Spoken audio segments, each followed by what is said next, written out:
राज्यामध्ये उन्हाचा तडाखा हा चांगलाच वाढलाय। अनेक भागांमध्ये तापमानानं 40शी पारही केलेली दिसतेय। हवामान विभागानं पुढील काही दिवसांमध्ये उष्णतेची लाट कायम राहील असा अंदाज वर्तवलेला आहे। अशामध्येच नंदुरबार जिल्ह्यामध्ये तापमानाचा पारा 44.5 अंशांपर्यंत जाऊन पोहोचलाय। गेल्या 2 दिवसांपासून तापमानामध्ये लक्षणीय बदल झाल्यामुळे नागरिक उकाड्यानं हैराण झाले। दरम्यान दुपारच्या वेळेला आवश्यक काम नसेल तर घराबाहेर पडू नका असंही आवाहन करण्यात येत आहे। हिंगोली जिल्ह्यामधील औंढा नागनाथ तालुक्यामध्ये पाणी टंचाईचं संकट अधिक गडद झालंय। केळी तलाव पूर्णपणे कोरडा पडल्यामुळे परिसरामधील 10 ते 15 गावांचा पिण्याच्या पाण्याचा प्रश्न गंभीर बनला।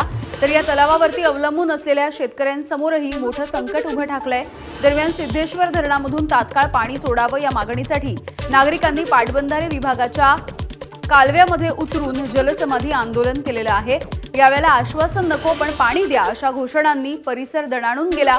प्रशासनानं तातडीनं निर्णय घ्यावा अन्यथा आंदोलन तीव्र करू असा इशारा देखील आंदोलकांनी दिलाय। धुळे शहरासह जिल्हाभरामध्ये तापमानाचा पारा हा 43 ते 44 अंशांपर्यंत जाऊन पोहोचलाय। या वाढत्या तापमानाचा परिणाम जनजीवनावरती देखील झालेला आहे। कृषी उत्पन्न बाजार समितीमध्ये देखील या सगळ्याचा परिणाम बघायला मिळतोय। आठवड्याच्या पहिल्या दिवशी बाजार समितीमध्ये मोठी गर्दी झाली आहे। मात्र वाढत्या तापमानामुळे बाजार समितीकडे शेतकरी आणि व्यापाऱ्यांची पाठ फिरवल्याचं दिसतंय। धुळे शहरासह जिल्ह्यात तापमानाचा पारा पुन्हा एकदा वाढलेला आहे आणि तब्बल 43 अंशांवरती जिल्ह्याचा पारा गेल्याने याचा परिणाम जनजीवनावरती होताना पाहायला मिळतो आहे। आणि आता आपण जर बघितलं तर बाजार समितीमध्ये या ठिकाणी या सगळ्या वाढत्या तापमानाचा परिणाम आहे आणि आजचा आठवड्याचा पहिलाच दिवस असताना या दिवशी शेतकरी आणि व्यापाऱ्यांची एक गर्दी या ठिकाणी पाहायला मिळत असते। मात्र वाढत्या उन्हाच्या पार्श्वभूमीवरती शेतकरी आणि व्यापाऱ्यांनी बाजार समितीत येण्याचं टाळल्याचं पाहायला मिळत आहे। यामुळे याचा एकंदरीतच परिणाम जो आहे तो येणाऱ्या उलाढाल जी होत असते ती मोठ्या प्रमाणात या ठिकाणी कमी होणार आहे। त्यामुळे एकंदरीतच या वातावरणाचा परिणाम जो आहे तो जनजीवनावरती होताना पाहायला मिळतो आहे आणि पुढील काही दिवस तापमानाचा पारा जो आहे तो असाच वाढणार असल्याची शक्यता देखील वर्तवण्यात आलेली आहे। त्यामुळे एकंदरीत नागरिकांनी काळजी घेण्याचं आवाहन देखील प्रशासनाच्या वतीने करण्यात येत आहे। त्यामुळे पुढील काही दिवसांमध्ये हा तापमानाचा पारा जो आहे तो 44 ते 45 अंशांवर जाण्याची देखील शक्यता वर्तवण्यात आली आहे। धनंजय दीक्षित, एबीपी माझा, धुळे।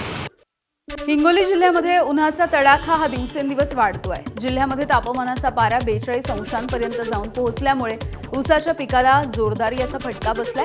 डिग्रज बुद्रुक परिसरामधल्या अनेक शेतांमध्ये ऊसाची पानं करपून हे पीक वाळू लागलेलं आहे। प्रचंड उष्णतेमुळे एकीकडे जमिनीमधला ओलावा कमी झालाय, दुसरीकडे अनियमित वीज पुरवठ्यामुळे पिकांना वेळेवरती पाणी देता येत नसल्याचा आरोप शेतकऱ्यांनी केला। त्यामुळे लहान अवस्थेमधील ऊस करपून जातोय। शेतकऱ्यांना मोठ्या आर्थिक नुकसानीला सामोरं जावं लागतंय।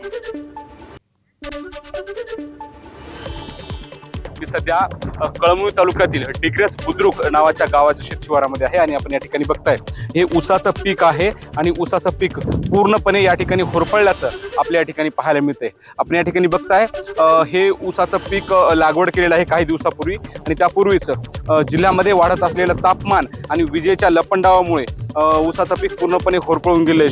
शेतकऱ्यांकडून सातत्यानं मागणी केली जाते की वीज पुरवठा व्यवस्थित करावा, कारण तापमान वाढले, पिकं होरपळत आहेत आणि त्यामुळं पिकाला पाणी देता येईल जर वीज पुरवठा व्यवस्थित असेल तर, परंतु वीज पुरवठा महावितरणकडून व्यवस्थित केला जात नाही आहे आणि त्यामुळे अशा पद्धतीने ऊसाचे पिकं होरपळली जात आहेत आणि त्यामुळं शेतकऱ्याला याचा फटका बसणार आहे। कारण ऊस या ठिकाणी आता लहान अवस्थेमध्ये आहे, अजून त्याची पूर्ण वाढ झाली नाही, परंतु त्यापूर्वी अशा पद्धतीनं तापमानाचा फटका बसल्यामुळं या ऊसाच्या उत्पादनामध्ये सुद्धा घट होण्याची शक्यता वर्तवली जात आहे।